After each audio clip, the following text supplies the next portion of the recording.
Hello, hello, hello, and welcome back to the Chronically Positive Podcast. I'm your host, Isla Oxman, and this is the show where we celebrate resilience, creativity, and the incredible ways people with chronic illnesses turn their challenges into opportunities. Today, I am thrilled to welcome Tyler Scheviak, one of the creators behind the Fig app, the leading food scanner and discovery app designed for dietary restrictions and food allergies. Tyler isn't just a trailblazer in the tech world, he's also navigating the complexities of living with a chronic illness, including mast cell activation syndrome and food sensitivities. From transforming his personal health challenges into a groundbreaking app to empower countless individuals to eat safely and confidently, Tyler's story is one of innovation and determination. Stick around for an inspiring conversation you won't want to miss. And don't forget to follow, rate, and subscribe. It really helps get the podcast out to people who would really benefit from these stories. Thank you, Tyler, for coming on the show. Yeah, thank you for having me. Really excited. Yeah, I'm really excited. I love talking to people who turn their challenges into a career. I just think it's the coolest thing. And having a chronic illness, there isn't always so much you can do, but the tools you have are really the best things. And you have created such an amazing tool for people with food allergies and food sensitivities and chronic illnesses. And I just think that's amazing. Yeah, thanks so much for the kind words. It's definitely something that we created because we needed it ourselves. The entire Fig team lives with various chronic illnesses, food allergies, health conditions, and is a big source of inspiration for why we put in all the hours that we do, and sometimes leads to more symptoms, but definitely trying to keep those in balance, and it definitely keeps us grounded and home. I'm sure. So when did you start the process of creating this app? Yeah, so it all started in 2019 or so. And I have a pretty funny story for actually working with the Fig team. I was building my own app. They were building a browser extension at the time. I discovered them on Reddit. I saw a post from this guy named Andrew, who's like, I made this tool to show you everything you can eat with all these restrictions. And I'm like, yeah, okay. There are a number of these tools out there. And so I gave it a try, and I saw that I was able to select citric acid as one of the restrictions on their tool. And I was like, all right, they know what they're doing, because nobody else has made any app where I can put in my citric acid intolerance and have that work, except my app that I'm building right now. Right. So I reached out to him. Turns out he actually grew up in the same state as me, North Carolina.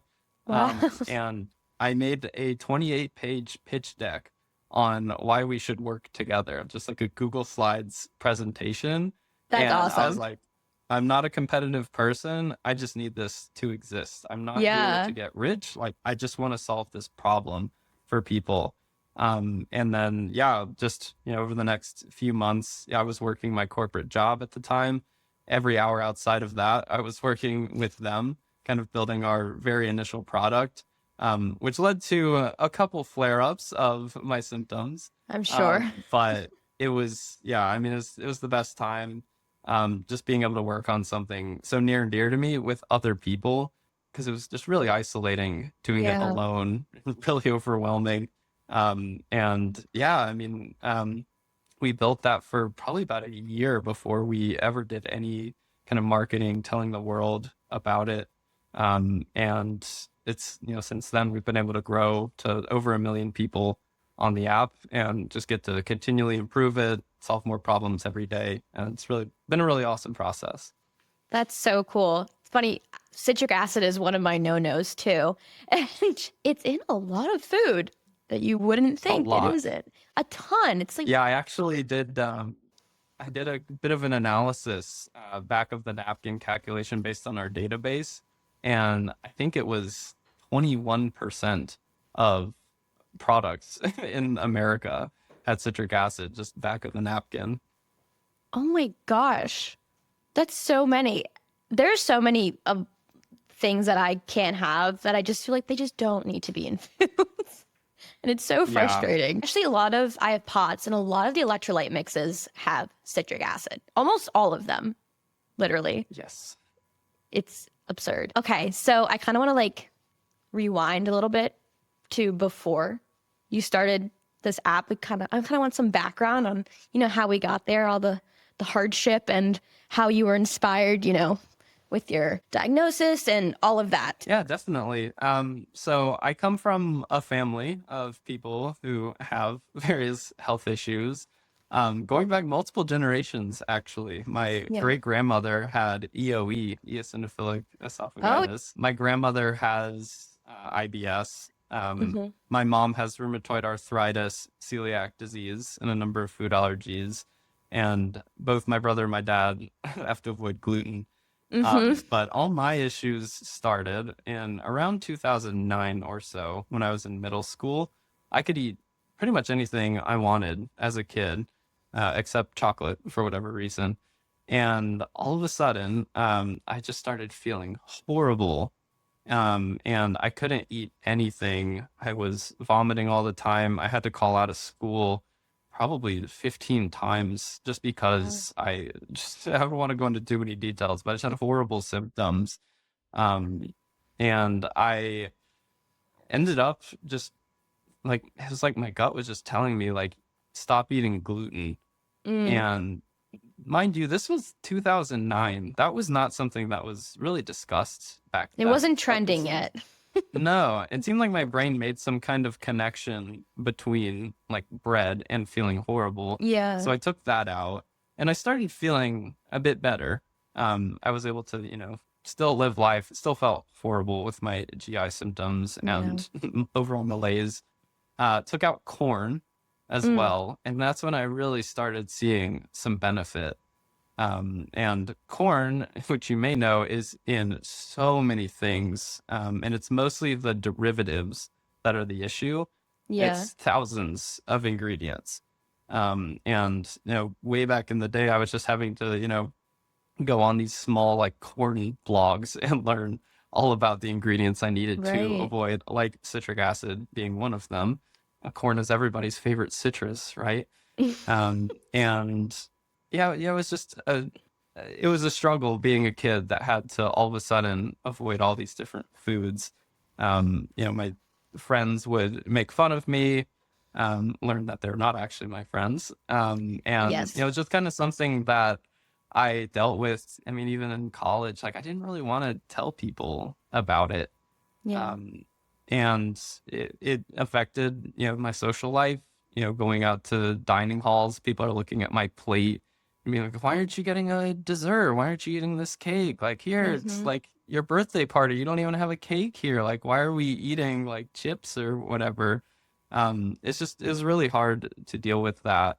And I always wanted to make some kind of solution to help other people like me. Um, One, just kind of find joy in food again. Yeah. Two, knowing that they're not alone. And three, just making their lives easier and even safer. I can't even tell you how many reactions I've had over the years from misreading ingredient labels. Because, some of them are very long. There are a lot of just confusing words on there. Like you might not know that modified food starch can actually be Yeah. from corn.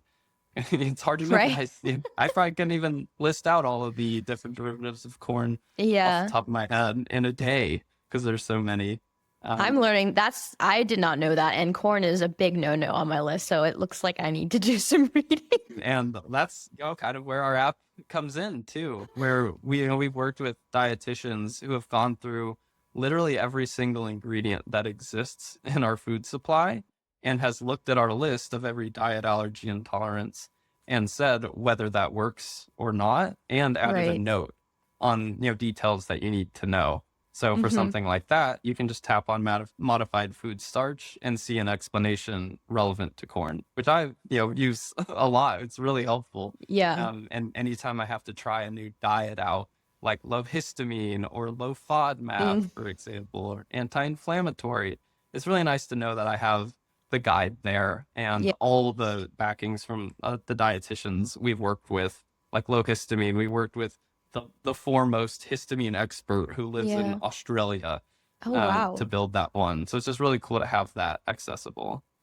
That's really cool. I've tried all of those diets that you have mentioned. Many of us MCAS? have. Yeah, MCAS is probably in the last 6 months has been at the forefront of all my chronic illnesses. And it has been so difficult. Like you said, finding joy in food, it has been a sad time with eating. It's hard. It's like, I feel like I'm eating the same thing every single day. So apps like this, oh my God, like I said, I love tools so much because it's so hard to deal with this stuff. And when you have something that just organizes it and just makes it easy for you to do, it's just chef's kiss. So good. Thanks. Yeah. And I'll say too, like, we're well aware that we have not solved every problem yet. And we're super motivated to go do that. And like, for example, restaurants. We've actually been working for the last year on a restaurants feature, which basically can show you the ones that are most likely to fit around you to really help for those spur of the moment social occasions. And even if you're at home, you know, it's hard to do research on these restaurants and calling them and asking all these detailed questions. We literally have people going boots on the ground to restaurants, asking them all kinds of difficult questions, inspecting the kitchen, getting that information. And then you make a profile and you say, like, I need an ingredient list available. I need a dedicated gluten-free fryer. And we're able to just show you the restaurants most likely to work for you. And eventually we'll have, hopefully, a lot of restaurants giving us ingredient data as well. So we can filter all that down and show you the best dishes for you. And then tackling things like recipes too. I love that. I usually call a new restaurant before, if I've ever gone to one before, and I hate it. I hate calling, asking about ingredients. It just causes me so much anxiety. So I'm very excited for that feature so I don't have to talk to anyone. Glad to hear that. Yeah, I'm an introverted person myself. And I mean, even when I'm there in person, I really just want to be eating a dish that I know is going to work for me, regardless of, you know, any miscommunication. Yes. And to know going to that restaurant that other people have fared very well there. So just trying to eliminate all the stress that we possibly can from the dining experience. Yes, of course, if you have an allergy, you'll still need to tell the staff that you have an allergy so they can prepare it well, but doing everything that we can to make your life easier is the goal. Yeah. Do you have TGIF on the West Coast? I grew up on the East Coast, so I'm familiar with what it is, but I haven't seen them out here.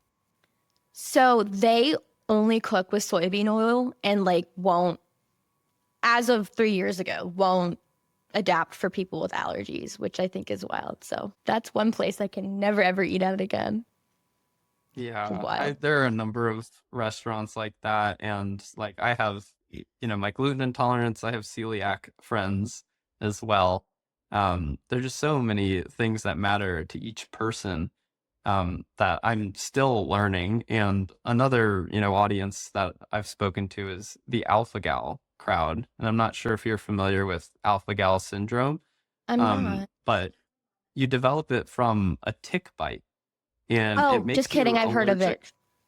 Yeah, it makes you allergic to mammalian ingredients. Yes. And we, you know, had calls with a few alpha gal members, and the airborne fumes from even being within hundreds of feet of like a barbecue restaurant, for example, is enough for anaphylaxis for some people. And just learning about all these different things, and like, you know, their success rate of eating out is like 50% anaphylaxis. Yeah. And they're like really having scary. to go to restaurants and saying like, you need to use a new pan, you need to put aluminum foil over the food because the fat molecules that are in the air can land on my food, and fat is what carries the alpha gal. Sugars, I think they are. Things like that. It's so much of a burden, and I just want to help as many people as I possibly can have to deal with these things. And then how can you even trust that the person preparing it did everything correctly? It seems very difficult. Wow. I consider myself lucky many days. I now do as well. That's really difficult. That's really scary. Wow. I'm learning so much. You mentioned about mold toxicity and how that's not talked about a lot. I'm very interested in talking about that. Yeah, definitely. I think I have actually been dealing with mold toxicity since 2009 when my issues first started. And I Wow. look back at my historical timeline and it makes a lot of sense. My family had a pretty rundown beach house that we'd go to. It smelled musty when you'd go in Mm, there. musty, mold. And musty almost always equals mold. I have Yes, 100%. Yeah. And I dealt with, those issues for a while. I have also since learned that some people just lack the gene that helps clear out biotoxins from your body. So once you get biotoxins in you, it's really hard to get it out. It gets recirculated in your Yeah. bile. And I started putting the pieces together when actually last year I was living in my place out here, and we started seeing mold appear. There was a tropical storm in California, which is like a once in 100-year event, and Wow. tons of humidity. I started seeing mold grow everywhere. Even my guitar, which is like plastic, Oh had my mold gosh. growing on the outside. Like clothes had mold. It was terrifying. I didn't really know the health impacts of mold at that point. Yeah. And, it's something where any doctor I had talked to before was like, oh, yeah, that's not known to cause any like long term symptoms. The most important thing is just to get away from the mold.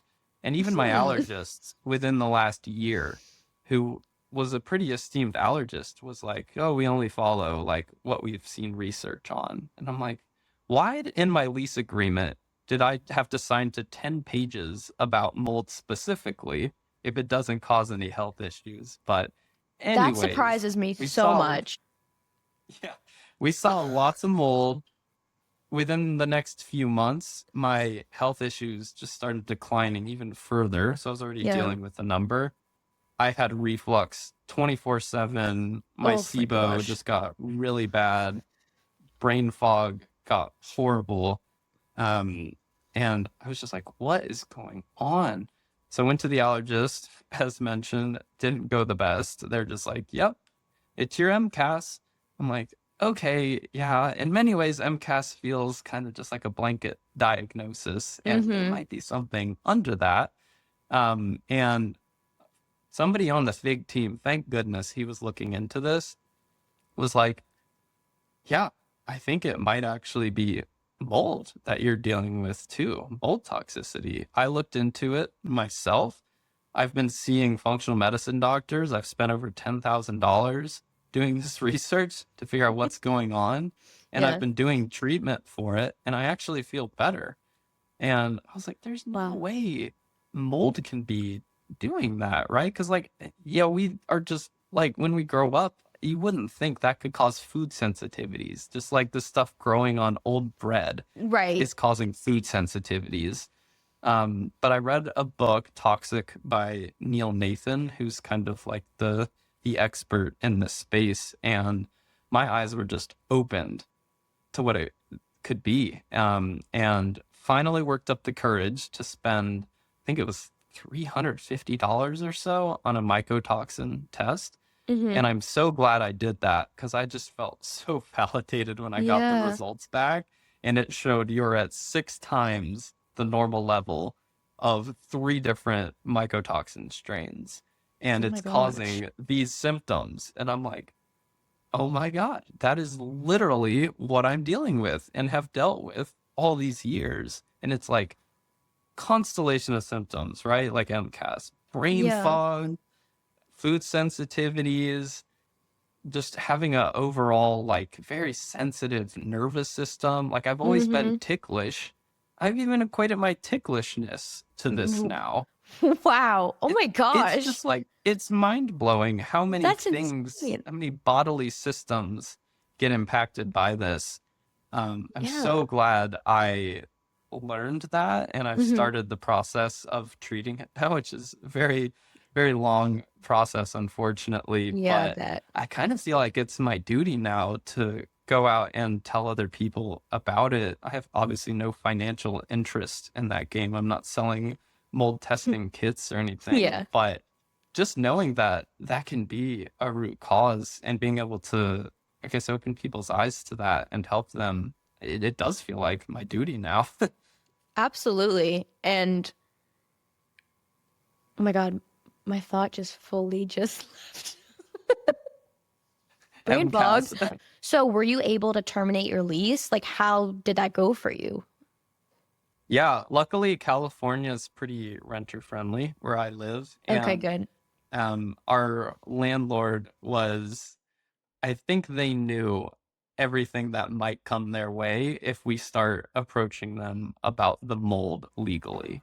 And Right. they were like, feel free to break the lease whenever you want. You can go ahead and leave as long as you don't sue us after. Because I actually, on my softball team, there's a lawyer on there, and he was like, you could do a really big case about this. And I was like, Right.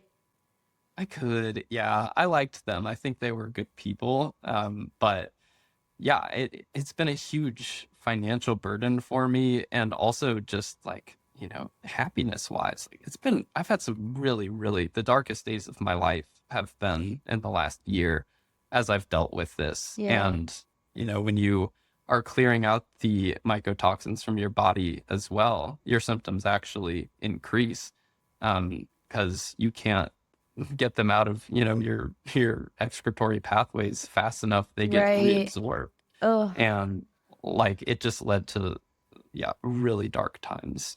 I'm sure. I'm sorry to hear that. But I'm so glad that you were able to, be a detective and figure this out. And I'm really glad that you're sharing it here. It's really important. You mentioned in the little thing that you sent me that you lived in a tent. Sorry, I'm totally going somewhere else. But you lived in a tent in Hawaii? Yeah. After I graduated college, I had a job lined up that was going to start in October. Mm-hmm. And I graduated in May, June time.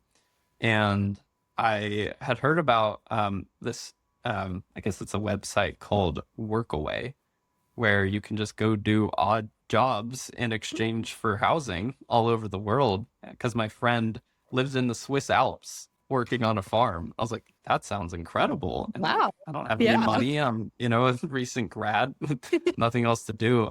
Let's go to Hawaii. So there was a farm on Oahu on the slopes of Coco Crater, which is on the east side, and literally lived in a tent out there with my best friend for 2 months.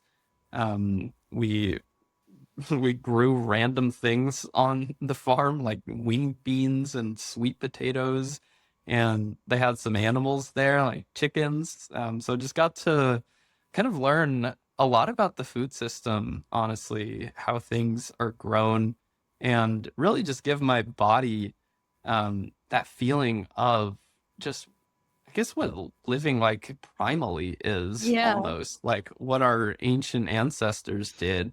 My symptoms, by the way, were nowhere to be seen at that point.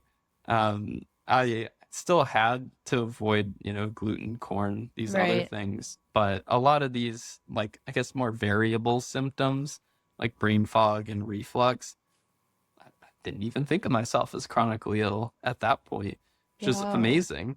I'm just kind of living off the land. What a And I feeling. kind of, yeah, what a feeling, right? I think everybody deserves that kind of experience. And I mean, money wise, right? I didn't have to pay for anything really because we were growing our food. It was just getting the flight out there, living on the farm, eating the food. And we would, be very frugal, like just bum rides with people to the beach. And yeah, it was a really awesome time being able to do that.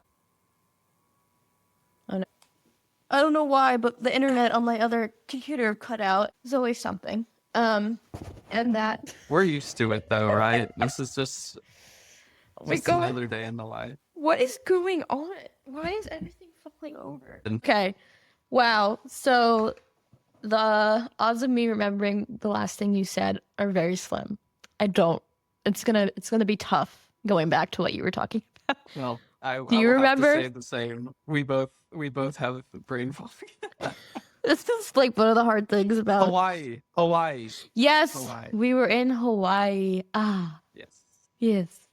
I wish. Okay. it was amazing, and your symptoms were better. So cool. Speaking of, now I'm going on a tangent. I'm going to Italy.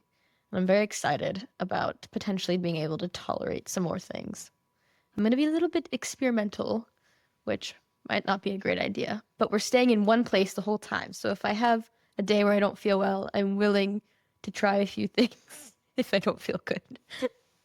Awesome. I've been to Italy a few times, actually. I used to live in Europe as well. Didn't Oh, mention really? that one. But Italy never had a reaction there, thankfully. They're quite good with gluten, I will say. They are very good with Yeah. gluten. And a lot of them use corn as a substitute. But just generally, I mean, like, I even tolerated corn there, which is just really strange feeling. I think part of it is your nervous system is a lot more calm when you're out there and you're traveling and you're walking a lot. Yeah. Yes, it might have to do with the ingredient quality in their food system, and us MCAS people, we could be reacting to literally anything, probably Right. things we don't even know of yet. Exactly. Like yourself, Um, myself. I react to myself. Yeah, exactly. Can't look in the mirror too long or else. Yep. But yeah, and I mean they care a lot about the, I guess, quality of their food. Yeah. So that is definitely something that's in your favor. And their packaged goods, they have a lot more regulations on them than we do. Yeah. So was it hard coming back to the States? Like, was your body like, no? Or was it okay? The adjustment. Yeah, so I lived in Europe for about a year for work. And when I came back to the States, I had symptoms for a few weeks during my, I guess, readjustment Yeah. period back to our food. I will say it was during a really stressful time. I had to come back for COVID reasons, Oh, where it was that'll do really it. bad there. And it was like, I think February of 2020, and America hadn't really started talking about it too much. So yeah, it was a really stressful time because I was at work one day. It was probably 2 p.m. and they were like, how quickly can you leave the country and go back home? I was like, I suppose by the morning if I had to. And they were like, all right, go pack everything up. I had to pack up my entire apartment and get rid of stuff, give it away within a few hours. Luckily, I traveled very light. I only went there with a backpack and one checked bag. So it wasn't as hard as it could have been, but it was a pretty stressful period dealing with all of that. And I've always had trouble on international flights actually being able to eat food. And at that time, I was able to have like peanuts as a source of protein, but I always try not to have those on flights, even if they don't make the announcement of somebody having an allergy, just because, like, one, I don't even think to tell, them because it's not anaphylactic when I have to do it in my body, but I just don't want to risk that. Just being in a metal tube for 12 hours, just having like that risk be there. Yeah. I think it's So wild that peanuts being like a lot of people who have the allergy, a very aggressive allergy, and just how a lot of it is like an airborne thing. The fact that they are handed out on airplanes blows my mind, because if someone were to have such a severe reaction, thousands of feet up in the air, like, how does that make any sense? Yeah, please pick something else. And on that flight specifically, I couldn't put in a meal request for a gluten-free meal in time, which usually barely even worked for me anyways. Yeah. So I just didn't have food and I didn't have time to go buy snacks. Yeah. So my food on this 12-hour flight was butter. I ate the sticks of butter on the plane. Your poor stomach must have been so upset after. Yeah, I mean, yeah, it wasn't a good experience. I have a very similar. So before I knew I had MCAS, before it was like really bad, I just basically cut out corn, gluten, dairy, potatoes, just like the inflammatory foods. Because my body was covered in these white spots. My doctors thought that I had vitiligo. It was the weirdest thing. And then they're like, there's like this fungus that can like cause the dyspigmentation, but I went on every single medication to get rid of funguses. It never worked. It didn't go away until I cut out all those foods. But my brother was studying abroad in Amsterdam, and I visited him my sophomore year of college, and I never really gone abroad alone. Didn't think about, getting food that I could eat because I was fairly new to this new diet. And everything had gluten and dairy, and I didn't have a choice but to eat it. And I was so sick. I told him, like, is there anything, there's got to be something like that I could eat. Like, is there anything that doesn't have gluten or dairy in it? And they brought me like 3 strawberries. Literally 3 strawberries on a 9-hour flight. Oh my goodness. Like, is it like there had to have been something else? Like, it just felt like a joke. So yeah, I feel like we need to make that a thing on social media just to understand people's like just saddest airplane meals with their seriously. Or like there's so many things like when it comes to flying with a chronic illness, and I'm trying to prep like, because this is my first time flying internationally since I've gotten really sick with POTS, Ehlers-Danlos, and MCAS. And so there are so many things. I flew to Florida in November and had an entire suitcase of food because my list of things I can eat is kind of like 20 things. And I can only get them at certain grocery stores. So it had to come with me, a whole entire suitcase full of food. And I wasn't sure if it was going to go through, but as long as you have like a tag that says medically necessary on it, they don't really question what's in there. So, but I can't. Nice at least. Except, so I flew to Florida and it was fine. But then when I tried to come back from Florida to DC, they're like, you can't fly with all of this food. So I guess it varies. Yeah. So I definitely need tips on like traveling food wise. Even if like they prepared a meal for me when I told them all my allergies, I still don't think I could eat it if the, airline prepared the food for me. That scares me. Yeah. And it's also just like, the risk of it, right? Like if I were at home or staying in a place for multiple weeks straight, maybe I'm willing to take a risk here. Yeah. And if I'm in a metal tube 30,000 feet in the sky, like there are just certain things I don't really want to do. I really don't want to use an EpiPen thousands of feet up in the sky. I really don't want to do. Yeah. No. I really don't. Yeah, that's terrifying. I do think I don't know if they're irrational fears. One of my biggest fears is like having an allergic reaction in a place that's just not convenient at all. Yeah, I feel like there's probably something that we can do around that as well. Just making people always feel empowered. Definitely, of course, always have your EpiPens, plural, with you. But yeah, I think just giving additional confidence on top of that might be something that we think about. Yeah.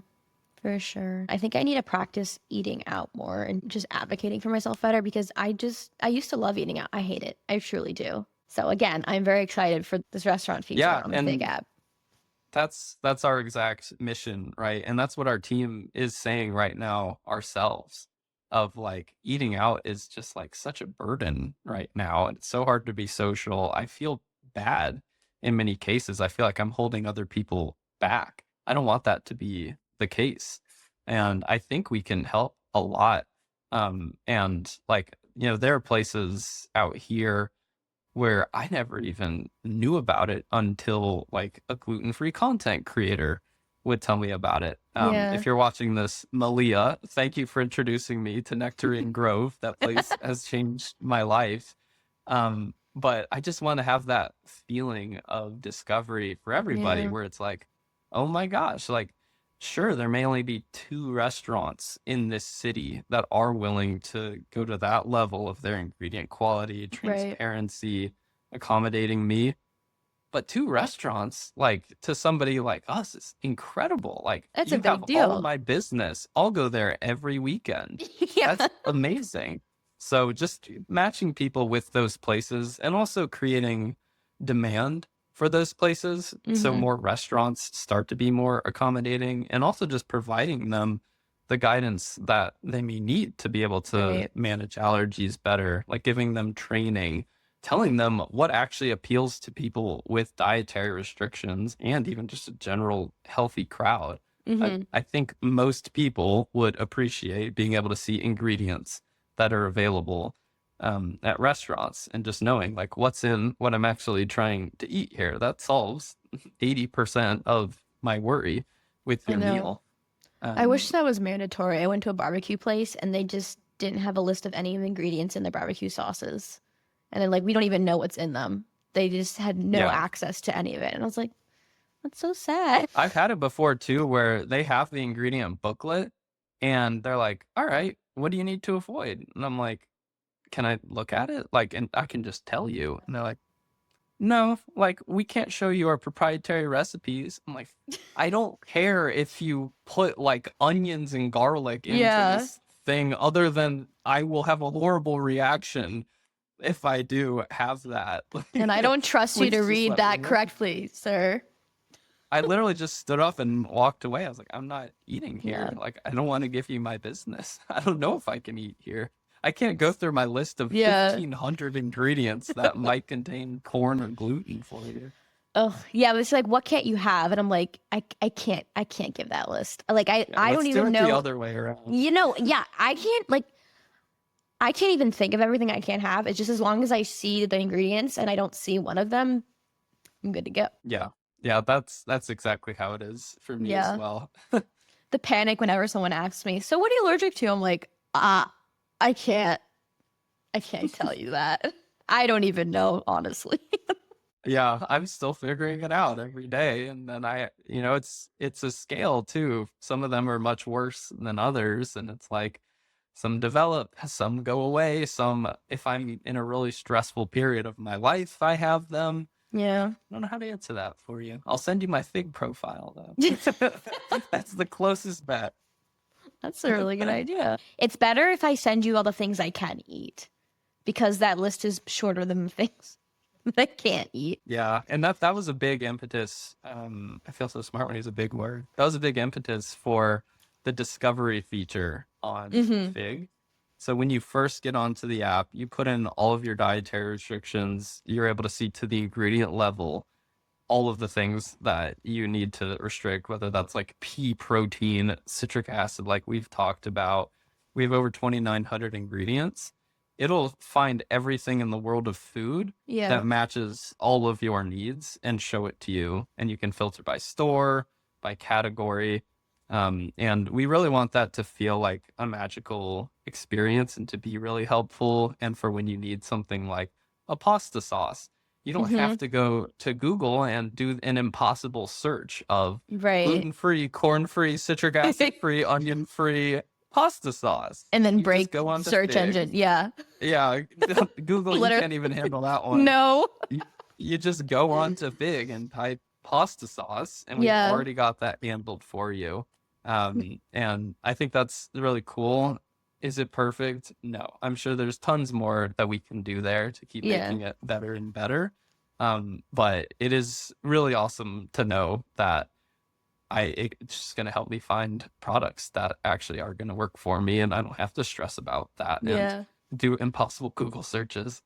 No, I will tell you, it is a magical experience, because I think in college when I first started cutting foods out, there was this one app that was like this organic grocery store, and you just like put in all your allergies. And I was like, there is not enough options here. Like with Fig, there's not one thing that I have that isn't listed on the Fig app, which is huge, because things that I thought that I couldn't have, I thought were very, niche. But you have all the niche stuff, so it's really great. It is a magical experience. So Thank you. Yeah, it's a Bravo. personal point of pride of ours to yeah. cover even the most seemingly uncommon and niche dietary restrictions. And we'll be reached out to all the time from different communities, like, for example, the Alpha Gal community. One of their community leaders got in touch with us, and we were like, oh my gosh, like, we had maybe heard a little bit about this. Yeah. We would love to add this to our app to help support you.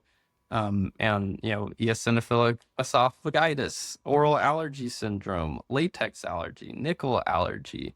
we've just this long list of really niche ones, but people that are going through a ton of challenges, and we know it can be life-changing for them. And, we really want them to have that I feel seen Yeah, experience.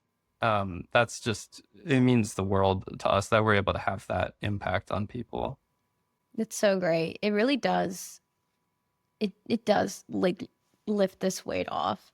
When I saw oral allergy syndrome on there, I got really excited because I never occurred to me like that's something that I would have to like click that could like benefit me in trying to find foods that I can eat because I have oral allergy syndrome. Interesting. Yeah, that's a really common one where people, they see like birch pollen, they're like, wait, that impacts food? And like latex allergy, they're like, hold on a second. Like that can I actually learned like be what's causing this? because of the fig, I learned about Really? all of that. No, yeah, I didn't like as far as like my oral allergy syndrome goes, I just can't really have raw pitted fruits like well, I guess apples don't have pits, but like peaches and plums and Stone fruits. yeah, that's a better way of saying it. But if they're cooked, it's fine. Wow. Okay, we are kind of at time. Before we go, anything else you'd like to plug, mention? Yeah, definitely. Yeah. So we're building out our restaurants feature. The biggest part of that is getting reviews from the community so we can find what other people who have to avoid corn and gluten and all these other dietary restrictions, what places they love and how they fare. Yeah. Their reviews are really powering that experience, plus our own team doing inspections. We have an application to become restaurant contributor, where you can help leave reviews and help unlock new cities for that. Awesome. And that's something that we're accepting contributors for right now. And it's a really exciting program to be able to do that, get compensated for eating. We also have a petition, the Every Ingredient petition. We have over 55,000 signatures on it, and this is to end the use of vague ingredients like natural flavors and spices on ingredient labels. Yes. Thank you. Basically, right now, I don't know if I can eat a product that has natural flavors in it, Yep. and it could contain something that I'm sensitive or allergic to. Yep. Because we have all these loopholes, and we're just garnering support amongst the community to really just end the use of this and convince manufacturers that you should stop using these terms. And it's Yeah. awesome. We've actually been able to convince a few to not use natural flavors, and they reached out to us and we're like, wow, yeah, we didn't even realize this was like a concern amongst consumers, but your Right. petition made that really clear. So the bigger that one gets, the better. And if there are any medical providers that are watching this, clinicians of any sort, we have patient resources about the FIG app. If you want to get, different printouts for your office, give extended trials to people that are seeing you, you can go to our website. I think we'll put the link in the show notes as well, just to be able to Yes. help support your patients as they're outside of the office and in the grocery aisles and restaurants, kind of navigating their new dietary restrictions. That's awesome. Thank you so much. I feel like I've learned so much in this hour. I can hear that. I'm feeling very motivated to look into this mold stuff now as well, because I don't need anything else attacking my body. It's obviously you're, facing the just wall, the big mental Right. burden of having to deal with it. Yeah. It's been worth it for Yeah. me. It was a little hard to tolerate the treatment at first, being Mhm. super gradual with it. Yeah. But I just have a lot of renewed hope around everything health related and life related again. And it feels really good. And if anyone out there is going through something similar, be it MCAS, you think it might be mold, I'm happy to help in any way. If you want to DM me, I think we're also linking my Yes. account on here. Put it here. Um, Yeah, it's on Andrew's tummy. Please do DM me. Again, it's a personal point of just passion to Yeah. help other people. I keep feeling like I have these duties sent from above of building FIG, helping people with mold toxicity, helping Yeah. people find restaurants. So I'm happy to help in any way that I can. That's awesome. Thank you so much. You're a wealth of knowledge. This was really fun. It was really fun talking to you. Yeah, you as well. I really appreciate it. Yeah. Thank you so much for joining us on this episode of the Chronically Positive Podcast. I hope Tyler's journey of resilience and innovation has left you feeling inspired and empowered. If you enjoyed today's episode, I'd love it if you could take a moment to rate, follow, and subscribe to the podcast on your favorite platform. Your support helps us reach even more listeners who can benefit from these stories. We have one episode left, and I have saved a really awesome guest for the last episode. It is going to be in person. So excited. For more information about how you can get involved with the FIG app, how to download the app, and all the great things Tyler and I discussed, check out the description below. We'll have all the links and all the information you need. And I'd love to hear from you. Share your thoughts about this episode in the comments below, or let me know what you'd like to hear about in the future. Until next time, remember that your journey matters, and I'll see you back here for another inspiring episode soon.